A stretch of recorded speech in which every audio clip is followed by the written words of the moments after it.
মোহনবাগানকে league seal জেতানো defender এবার আসছে ইমাম ইস্ট বেঙ্গল এফসিতে। ময়দান 10 নিউজে আমাদের সকলকে আবার স্বাগত জানাচ্ছি।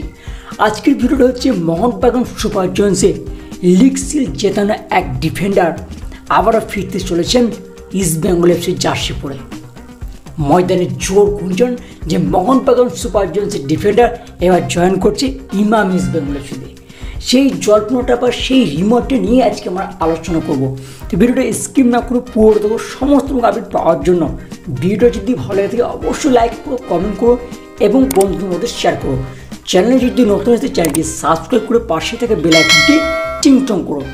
ইন্ডিয়ান ফুটবল, ওয়ার্ল্ড ফুটবল ও লোকাল ফুটবলে সমস্ত আপডেট সবার আগে পেতে তো চলো মধ্যে আছে বেশি কিছু কথা বাড়াচ্ছি না, সরাসরি মেন টপিকে বা মেইন আলোচনায় যাওয়া যাক। জল্পনা শুরু হচ্ছে হেক্টর ওয়েস্টেকে নিয়ে। মোহনবাগান সুপার জয়েন্টসের লিগ সিল জয়ী এই ফুটবলার ইস্ট বেঙ্গল এফসিতে আসছেন বা সই করানোর ব্যাপারে আগ্রহী বলে জল্পনা।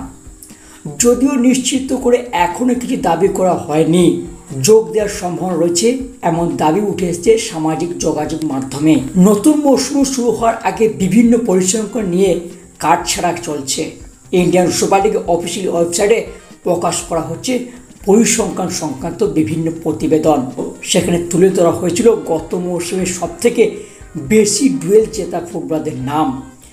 2023-24 মৌসুমে হেক্টর ওয়েস্টে 24টি ম্যাচে 2072 মিনিট মাঠে ছিলেন, যার মধ্যে 8টি ক্লিনশিট বজায় রাখার ক্ষেত্রে নিয়েছিলেন গুরুত্বপূর্ণ ভূমিকা।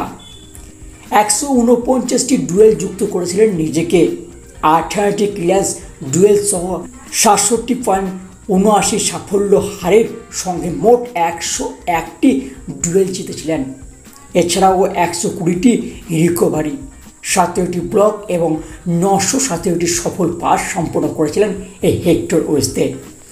হেক্টর ওয়েস্টে ইন্টারসেপ্ট করার ক্ষেত্রে নিজের দক্ষতা এবং অভিজ্ঞতার পরিচয় দিয়েছেন। 24টি ম্যাচে 34টি ইন্টারসেপ্ট করেছেন সফলভাবে। এছাড়াও তার গেম রিডিং ক্ষমতা এবং নিখুঁত টাইমিং মোহনবাগান সুপার জয়েন্টস সাফল্য অন্যতম কারণ। 2023-24 মৌসুমের সম্মেলন তাবুতে এসেছিল ডুরান্ড কাপ ও league shield. Hector Mohun Bagan super জয়েন্টসে যোগ দিয়েছিলেন মৌসুমের মাঝামাঝি সময়ে। তিনি দলে থাকাকালীন লিগ সিল জিতেছিল সবুজ মেরুন ব্রিগেড। বয়স কিছুটা হলেও অভিজ্ঞতা দিয়ে এখনও আগলে রাখতে পারেন রক্ষণ ভাগ। ইস্ট বেঙ্গলের এই ডিফেন্ডার অভিজ্ঞতা এবং দক্ষতা কাজে লাগাতে পারে। ডুরান্ড কাপ, ইন্ডিয়ান সুপার লিগের পাশাপাশি আন্তর্জাতিক টুর্নামেন্ট খেলবে ইমাম ইস্ট বেঙ্গল এফসি। এবার দেখার বিষয় যে এই ডিলটা ইমাম ইস্ট বেঙ্গল এফসি করতে পারে কিনা। ময়দান 10 নিউজ আপডেট এইটুকু থাক। পরবর্তী কোনো আপডেট বেরিয়ে এলে অবশ্যই তোমাদের শেয়ার করবো। তো ভিডিওটা এখানে শেষ করছি, দেখা হবে পরের এপিসোডে। ততক্ষণ জন্য ভালো থাকবেন, সুস্থ থাকবেন, টাটা।